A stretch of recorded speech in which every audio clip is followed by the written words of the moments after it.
কুমারগঞ্জে একজন ব্যক্তি, তবে তিনি দুদেশেরই ভোটার। একদিকে ভারতীয় ভোটার তালিকায় তার নাম রয়েছে, অন্যদিকে নাম রয়েছে বাংলাদেশেও। তথ্য সোশ্যাল মিডিয়ায় পোস্ট করেছেন সুকান্ত মজুমদার। কুমারগঞ্জ ব্লকে বাড়ি রাজ্জাক সরকারের। বাংলাদেশের মহিলাকে বিয়ে করেন রাজ্জাক।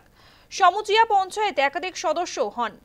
ভারতের পরিচয়পত্রে নাম রাজ্জাক সরকার, বাংলাদেশের পরিচয়পত্রে নাম মোহাম্মদ আব্দুর রাজ্জাক।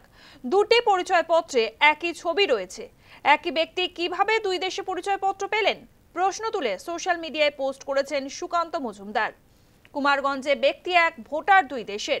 একদিকে ভারতীয় ভোটার তালিকায় নাম, অন্যদিকে নাম রয়েছে বাংলাদেশেও। তথ্য সোশ্যাল মিডিয়ায় পোস্ট করেছেন সুকান্ত মজুমদার। কুমারগঞ্জ ব্লকে বাড়ি রাজ্জাক সরকারের। অভিযুক্তের আত্মীয় কি বলছেন শোনাবো আপনাদের। ইন্ডিয়ান নাগরিক, আপনারা এদের প্রমাণ করে না।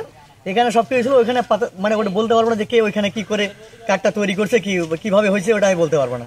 আচ্ছা, এই জিনিসটা হয়তো ওইখানে এখন কম্পিউটার যুগ যেভাবে হয়ে গেছে ফাঁসানোর জন্য, তারপর এখানে সব অফিসাররা আসলো বিএসএফ এর তরফ থেকে, সিও, আইজি, ডিজি, সব ওই থানার কে বলে আপনার থানার বড় যে সে কি আইসি সাহেব আসছিল। হ্যাঁ, ওনারা এসে দেখলো, ওনার ডকুমেন্টস সেগুলা কোর্টে জমা করতে বললো, থানায় জমা করতে বললো। উনি কোর্টে বা থানায় যে কোনো জায়গায় যেখানে সরকারি দপ্তর সেখানে জমা করে দিল। সরকার দেখলো যে না, ডকুমেন্ট পত্র ঠিক আছে, ইন্ডিয়ান নাগরিক, কোনো সমস্যা নেই। কুমারগঞ্জে একজন ব্যক্তি, তিনি দুদেশের ভোটার। এ নিয়ে বিজেপির তরফ থেকে কি বলা হচ্ছে, কি অভিযোগ শুনবো। বাংলাদেশের ভোটার কি হিসাবে আমাদের ভারতীয় ইন্ডিয়ার ভোটার ওনাকে তো এখানে তো ভোটার লিস্ট থেকে কেটে এসআইআর শুরু হবে, ভোটার লিস্ট থেকে তো 1 নম্বরে কেটে বাদ দেওয়া হবে। এভাবে দুই দেশে কিভাবে ভোটার হতে, যে কোনো এক দেশে অবলম্বন হতে হবে। ভারতীয় নাগরিক হলে বাংলাদেশের ভোটারটা কি করে হলো? এই বিষয় নিয়ে তৃণমূল কংগ্রেসের তরফ থেকে কি বলা হচ্ছে শোনাবো। জানি যে যেই ভদ্রলোকের নামে বলছে, সেই ভদ্রলোকের বাবা মানে বামফ্রন্টের সময়, বামফ্রন্ট যখন ক্ষমতায় ছিল তখনকার পঞ্চায়েতের মেম্বার ছিল আমার যতদূর জানা। তো এগুলো কিছু না। আর আরেকটা জিনিস, উনি হচ্ছে বাংলাদেশের মহিলাকে বিয়ে করেছিলেন সেই সময়। সেটা তো হতেই পারে, মানে বিয়ে এটা হতেই পারে, কিন্তু সেই সময় কার্ড ছিল, কিন্তু বর্তমানে তার কোনো কার্ড নেই। বর্তমানে ভারতেরই কার্ড আছে। এইটা নিয়ে তো বিজেপি এটা সারা ভারতবর্ষ জুড়ে এটা একটা নোংরামো করছেই। হ্যাঁ, এসআইআর নিয়ে যে আজকে সত্যি কথা বলতে এসআইআর যদি দেখতেই পাই আমরা, বেশিরভাগ হিন্দু, আমি হিন্দুর ছেলে হয়েও বলছি, বেশিরভাগ হিন্দু কিন্তু 2002 সালের পরে এসছে, কিন্তু মুসলিমের সংখ্যা খুব কম।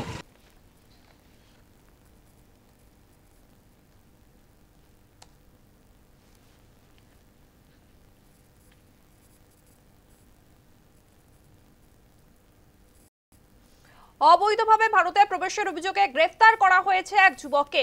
শিলিগুড়ি থেকে গ্রেফতার করা হয়েছে ওই যুবককে। অবৈধভাবে ভারতে প্রবেশের অভিযোগে গ্রেফতার।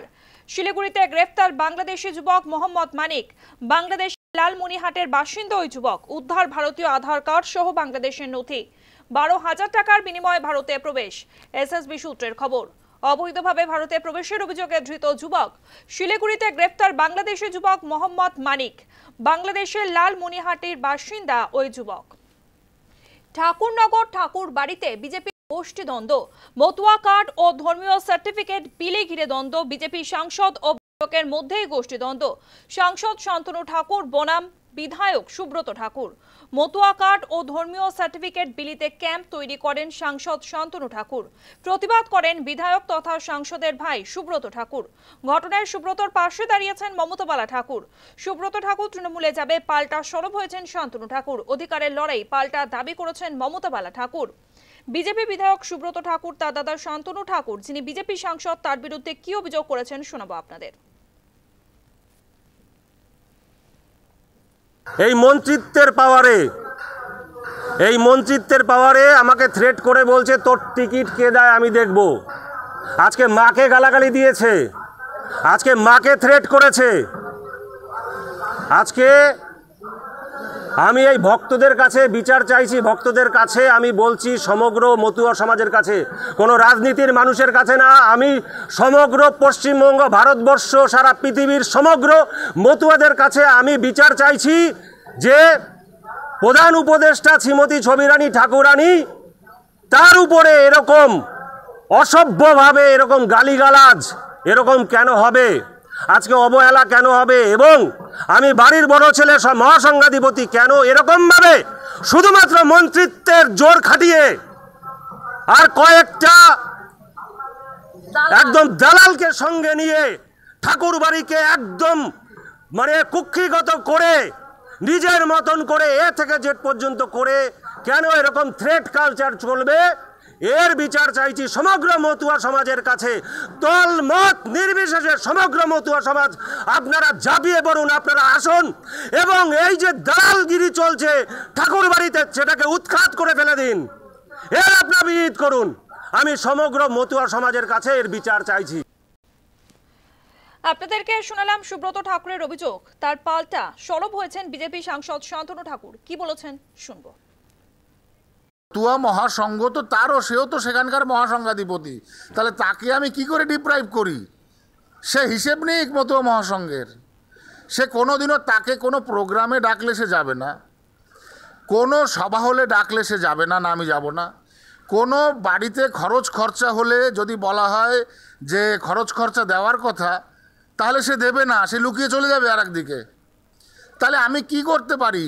একজন লোক সে নিজেকে নিজে ডিপ্রাইভ করছে, তার জন্য তো উদার নীতিতে দরজা খোলা রয়েছে। আমি কে তাকে ডিপ্রাইভ করার? আমার মাকে গত 5 বছর ধরে, যবে থেকে আমি এমপি হয়েছি তবে থেকে মাকে ওষুধ প্রোভাইড করি, মাকে আলাদা করে একটা টাকা দিই। মার সম্মান, বাবা মার সম্মান অন্যরকম। মার মাথাটা খেয়েছে, আমি বললাম তো, একবার বাবাকে ভাঙিয়ে অস্ট্রেলিয়া পালিয়ে গেছে ভাগরে, আবার মার মাথা খেয়ে মাকে সামনে ফেস করে আজকে এইগুলো করছে। তার মূল কারণ হচ্ছে পদ পেতে হবে, আর পদ মন্ত্রিত্ব পেতে গেলে টিএমসি ছাড়া বেঙ্গলে মন্ত্রিত্ব দিতে পারবে না। এই ঘটনায় সুব্রত ঠাকুরের পাশে দাঁড়িয়েছেন মমতা বালা ঠাকুর। তৃণমূল সাংসদ মমতা বালা ঠাকুর কি বলছেন শুনবো। কালকে শান্তনু ঠাকুর টেবিল চেয়ার নিয়ে সারাদিন ওখানে সে ওই টাকা কালেকশন এবং হিন্দু কার্ড দেওয়া, মতুয়াদের হিন্দু বানানো, এবং এখানে হিন্দু মুসলমান বিভিন্ন লোক আসছে, বিভিন্ন ধর্ম বিভিন্ন জাতির লোক আসছে। কেন 2002 সাল যখন সেন্ট্রাল গভর্নমেন্ট ধরেছে, সেটার জন্য হিন্দু কার্ড বানানোর জন্য মানুষ পাগল, এবং এটা মতুয়ার কার্ড একটা তার মাধ্যম দিয়ে এটা করছে। এটাকে তাহলে এটা ফ্রি কেন দিচ্ছে না? এতই যদি সুবিধা হবে, মানুষের যদি পাশে থাকবে, এটা তো ফ্রিও দিতে পারে, কেন টাকা নিচ্ছে? টাকা না নিয়েও তো করতে পারে এটা। তো সেইখানে দাঁড়িয়ে সে নাট মন্দিরে গেছিলো, তখন সেখানে তার মা যে বলছে যে তাহলে তো সুব্রত ঠাকুর এখানে বসতে পারে। আর এখানে পরবর্তীকালে সেটা সুব্রত ঠাকুরই বলেছে, তার মা বলেছে যে এখানে ভক্তের জায়গা, এখানে যার যার বাড়ির সামনে তারা করুক, কিন্তু এখানে কেন করবে? এটা করা তো উচিত, এটা তো সত্য। সেই ব্যাপারটা নিয়ে তাদের পাশে, এটা রাজনীতির কোনো ব্যাপার নয়। সন্দেশখালীর ছায়া পূর্ব বর্ধমানের জামালপুরে, সেখানে গ্রামবাসীদের ওপরে হুমকি দেওয়ার অভিযোগ উঠছে। জামালপুরের বেতাজ বাদশাহ শেখ ফিরোজের বিরুদ্ধে এই অভিযোগ। গ্রামে সন্ত্রাস, অত্যাচার, জুলুমবাজির অভিযোগ। তৃণমূল নেতার অত্যাচারে একজোট গ্রামবাসীরা। শেখ ফিরোজ বিধায়ক ঘনিষ্ঠ বলে দাবি স্থানীয়দের। তৃণমূলের অঞ্চল সভাপতির বিরুদ্ধে পাল্টা অভিযোগ বেতাজ বাদশাহ শেখ ফিরোজের। কি অভিযোগ শোনাবো আপনাদের। জায়গাটা আমাদের পৈতৃক সম্পত্তি, আমরা কয়েক পুরুষ ধরে এটা ভোগ করছি। আমাদের বাড়ি চক্ষঞ্জাতি, এবং এখানে কিছু বাঁশ গাছ লাগানো ছিল, আর কিছু নতুন করে লাগিয়েছিলাম, এবং সেই লাগানোর পরেতেও ওই বাঁশ গাছগুলো কেটে উড়িয়ে দিয়ে শেখ ফিরোজ, সে ওই প্রধানের স্বামী, জোর দখল করে নিল। এর আগে কিছুদিন বালিও রাখছিল, বালি ব্যবসা করতো, 2 নম্বরই বালি ব্যবসা। তারপরে এই জায়গাটাতে আমরা বালি রাখতো, লোকে বিক্রি করতে চেষ্টা করলে মেরে ফেলবে সেরকম হুমকি দিয়েছিল। কোনো কিছু মারামার উপায় থাকেনি। নামখানায় নদীবাতে ধস, সেই আপনাদেরকে দেখাবো। 250 মিটার নদীবাতে ধস, যুদ্ধকালীন তৎপরতায় শুরু মেরামতি, আতঙ্কে রয়েছে নদীপাড়ের বাসিন্দারা। নামখানায় নদীবাতে ধস, প্রায় 250 মিটার ধস যুদ্ধকালীন তৎপরতায় শুরু মেরামতি আতঙ্কে নদীপাড়ের বাসিন্দারা। পাশাপাশি আপনাদেরকে আরো একটি ছবি দেখাচ্ছি, বানভাসী ঘাটালের ছবি। ফের বানভাসী ঘাটালের বিস্তীর্ণ এলাকা, বিপদ সীমার উপর দিয়ে বইছে শিলাবতী নদী। শিলাবতী ও কেঠিয়া নদীর জলস্তর বৃদ্ধি, জলের তলায় চাষের জমি, পাকা রাস্তা, জল থই থই চন্দ্রকোনার একাধিক গ্রাম, জল পেরিয়েই চলছে যাতায়াত। দুটি ছবি পাশাপাশি দেখতে পাচ্ছেন আপনারা, একদিকে নামখানায় নদী বাঁধে ধস, অন্যদিকে বানভাসী ঘাটাল।